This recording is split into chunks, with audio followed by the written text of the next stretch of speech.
Subscribe कर देना वरना घर में आकर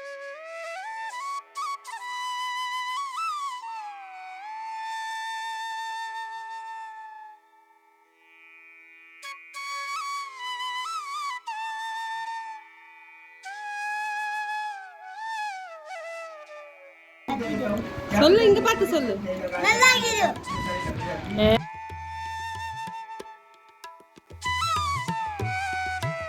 ஹாய் ஃப்ரெண்ட்ஸ், எல்லாருக்கும் வணக்கம். Welcome back to my channel. எல்லோரும் எப்படி இருக்கிறீங்க? ரொம்ப நல்லா இருக்கீங்கன்னு நினைக்கிறேன். லாங் வீடியோ போட்டு ரொம்ப நாள் ஆச்சு. ஷார்ட் வீடியோவில் நம்ம அப்பப்போ மீட் பண்ணிட்டு தான் இருக்கோம். இன்றைக்கி பார்த்திங்கன்னா நல்ல ஒரு ரிலாக்ஸான டேவாக தான் இருந்துச்சு. ஆனால் நைட் ஆக கொஞ்சம் என்ன சொல்கிறது, ஸ்ட்ரெஸ்ஸாக இல்லை அது ஒரு அலைச்சலுன்னு சொல்லலாம். ஸோ அது என்னென்னு நான் சொல்கிறேன் அப்புறம். பட் அதையுமே நான் ஹாப்பியாக மாற்றிட்டேன் அட் லாஸ்ட்.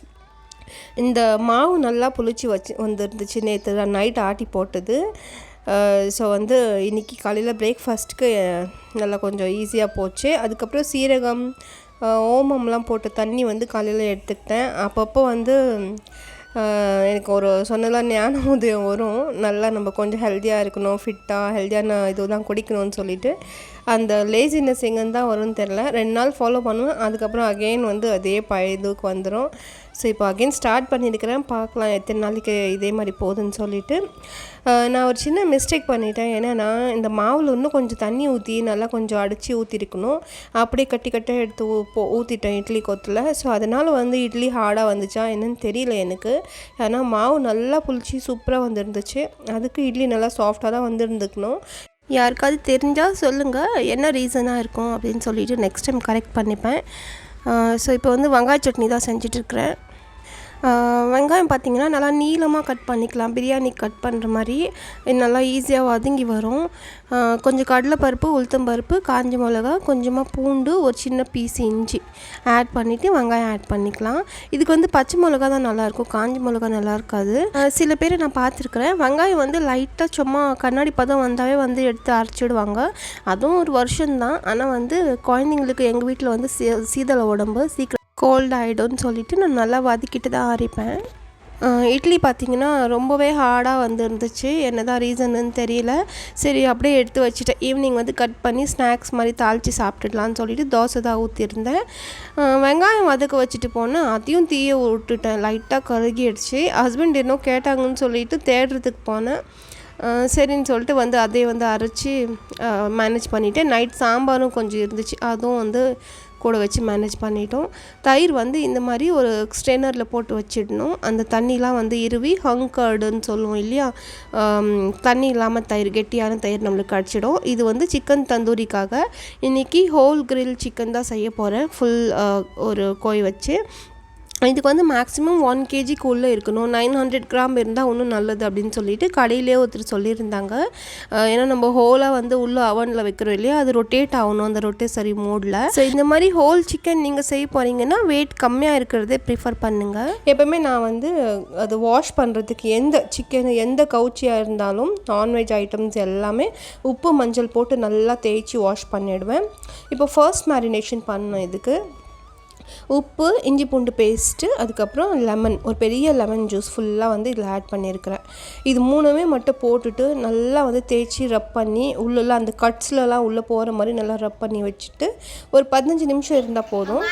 முட்டை மதியம் குழம்பு வச்சுக்கலான்னு சொல்லிட்டு பாயில் பண்ணி வச்சாச்சு. சரி என்ன தான் பண்ணுறாங்கன்னு பார்க்க வந்தால் இந்த ரூமை பாருங்கள் என்ன அமகலம் பண்ணி வச்சுருக்குறாங்கன்னு. இப்போ மனோ என்ன பேசுகிறான்னு கேட்கலாம் நம்ம. காமி கன் நல்லா பார்க்கலாம். இங்கே பாரு, அம்மாக்கு இது ஒரு ஏரோப்ளேன் மாதிரி தான் இருக்குது. ஏதாவது ஒரு ஜெட் ஃபைட்டர் ஜெட் மாதிரி. இத நம்மள்ட்ட ஃப்ரீ ஃபயர் கன் அம்மா உனக்கு இதுல தெரியாது வெறும் ஃப்ரீ ஃபயர் கன் தான். रुको जरा सब्र करो. ஸோ இந்த மாதிரி ப்ளாக்ஸ் வச்சு ஏதாவது ஒன்று ட்ரை பண்ணிகிட்டே இருப்பான். ஆனால் நம்மளுக்கே பார்க்குறதுக்கு கொஞ்சம் இதுவாக பிரமிப்பாக இருக்கிற மாதிரி டிஃப்ரெண்ட்டாக பண்ணிடுவான். அது ஒரு 3 வருஷத்துக்கு முன்னாடி வாங்கினது. அப்போ காட்டாத இன்ட்ரெஸ்ட் இப்போ காமிக்கிறான். ஸோ என்ன இந்த டீராக்ஸ் வச்சு என்ன சொன்னான்னு பார்த்தீங்கன்னா ஹிந்தியில், எங்கள் அம்மா எல்லோரும் சப்ஸ்கிரைப் பண்ணிவிடுங்க, இல்லைனா வீட்டுக்கு வந்து நான் கடிச்சிடுவேன் அப்படின்னு டீரெக்ஸ் சொல்கிற மாதிரி உங்ககிட்ட. ஸோ அதுக்கு பயந்தாவது சப்ஸ்கிரைப் பண்ணிவிடுங்க. இப்போ நம்ம சிக்கனுக்கு செகண்ட் கோட்டிங் கொடுத்துடலாம். நம்ம எடுத்து வச்ச தயிர், கொஞ்சம் கிச்சன் கிங் மசாலா, அதில் வந்து கசூரி மேத்திலாம் இருக்கும். ஸோ கொஞ்சம் கரம் மசாலா, காஷ்மீரி சில்லி பவுடர், இஞ்சி பூண்டு பேஸ்ட்டு, இது ஒரு சீக்ரெட் இன்க்ரீடியண்ட். ஓமம் நல்லா கையில் கசக்கி ஆட் பண்ணிக்கலாம். இப்போ கொஞ்சம் சீரகப்பொடி, கொஞ்சமாக வந்து சாட் மசாலா, 1 டேபிள் ஸ்பூன் கடலை மாவு, அதுக்கப்புறம் 1/2 டீஸ்பூன் வந்து நார்மல் சில்லி பவுடர் காரத்துக்காக, அப்புறம் 1/2 டீஸ்பூன் பெப்பர் பவுடர். நான் ஸ்டார்டிங்கில் கிச்சன் கிங் மசாலான்னு சொன்னேன் இல்லையா, அதில் வந்து கசூரி மேத்திலாம் இருக்கும். ஸோ அது உங்ககிட்ட இல்லைன்னா இன்னும் கொஞ்சம் எக்ஸ்ட்ராவாக கரம் மசாலாவும் கொஞ்சம் கசூரி மேத்தியும் ஆட் பண்ணிக்கோங்க. எல்லாத்தையும் ஆட் பண்ணி நல்லா வந்து மிக்ஸ் பண்ணிக்கலாம்.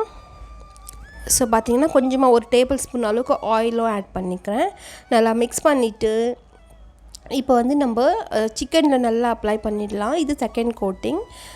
இதுவும் வந்து பார்த்திங்கன்னா மசாலா நல்லா இந்த கேப்குள்ளெல்லாம் உள்ளே போகிற மாதிரி நல்லா அழுத்தி நம்ம வந்து மசாலா உள்ளே வந்து அப்ளை பண்ணி வச்சுக்கலாம். அப்போ தான் வந்து டேஸ்ட்டும் நம்மளுக்கு வந்து நல்லா உள்ளே வரைக்கும் வரும்.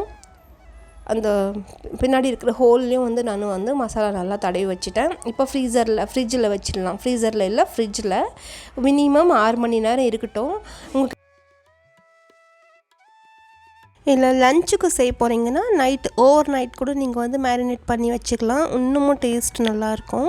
ஸோ இன்றைக்கி வந்து மதியத்துக்கு முட்டை குழம்பு தான் செஞ்சுருந்தேன். இந்த மட்டன் குழம்புலாம் செய்வோம் இல்லையா, கிராமத்து ஸ்டைலில் சின்ன வெங்காயம்லாம் அரைச்சி அந்த மாதிரி தான் செஞ்சுருந்தேன். டேஸ்ட் ரொம்ப சூப்பராக இருந்துச்சு. குழந்தைங்களே வந்து ரொம்ப அப்ரிஷியேட் பண்ணி சாப்பிட்டு இருந்தாங்க.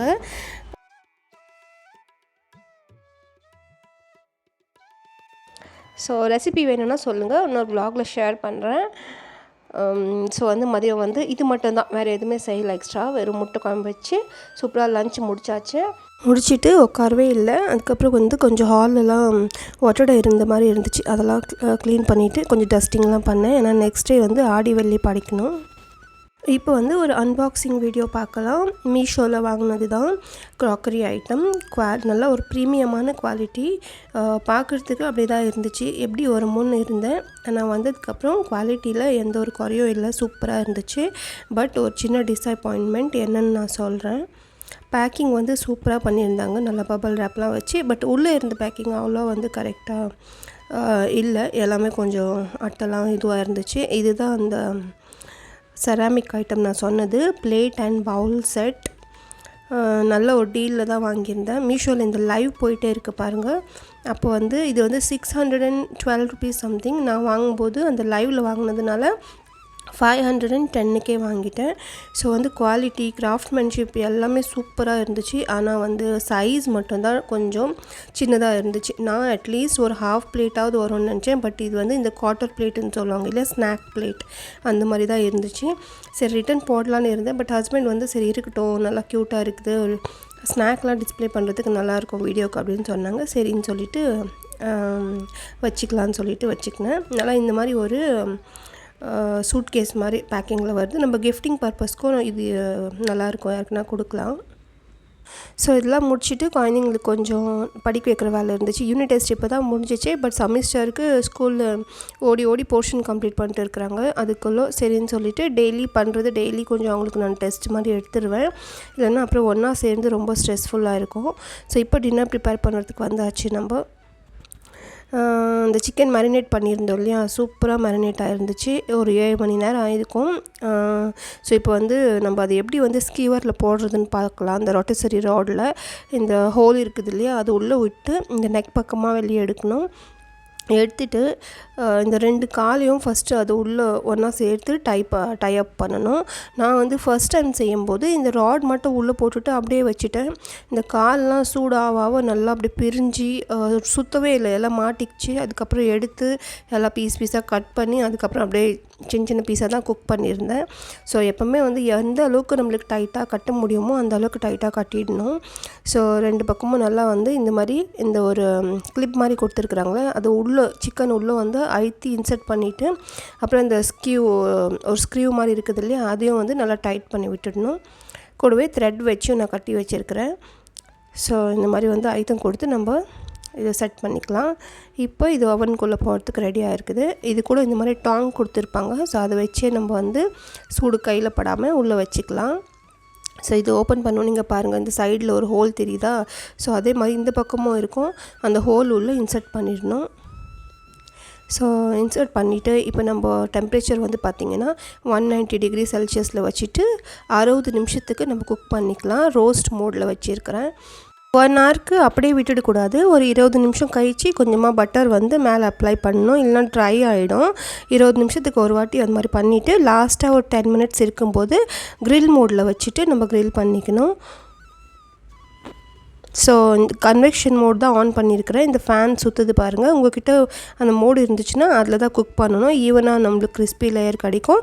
2 ராடுமே ஆனாக இருக்குது மேலே. இப்போ அந்த மீதி இருக்கிற மசாலாவில் நம்ம கொஞ்சமாக வந்து பட்டர் ஆட் பண்ணிக்கலாம். என்னடா பேசிகிட்டே இருக்கும்போது இருட் ஆகிடுச்சுன்னு யோசிக்காதீங்க. டப்புன்னு ஒரு சத்தம், ஏதோ வெடித்த மாதிரி இருந்துச்சு. அவன் தான் போயிடுச்சு அப்படின்னு ரொம்ப பயந்துட்டேன். அதுக்கப்புறம் பார்த்திங்கன்னா வயர் ஷார்ட் ஆகி இன்வெர்ட்டருக்கு லைன் போகுது இல்லையா, அந்த வயர் ஃபுல்லாக எரிஞ்சிடுச்சு. அதுக்கப்புறம் ஒரு 2 மணி நேரம் லைட் கரண்ட் எல்லாமே இருந்தோம். பட் நான் வந்து உடனே எடுத்து ஒரு 15 நிமிஷம் தான் ஆயிருக்கும். உடனே எடுத்து குக்கரில் வச்சுட்டேன். ஒரு 45 நிமிஷம் வந்து லோ ஃப்ளேமில் விசில்லாம் போடாமல் கேக் பேக் பண்ணுற மாதிரியே வந்து பண்ணி ஸ்டீம் பண்ணி அதுக்கப்புறமா வந்து இப்போ இந்த மாதிரி கேஸில் வச்சு க்ரில் பண்ணிட்டேன். எஃபெக்ட் கொஞ்சம் கம்மியாக இருந்தாலும் டேஸ்ட்டில் எந்த குறையும் இல்லை, சூப்பராக இருந்துச்சு.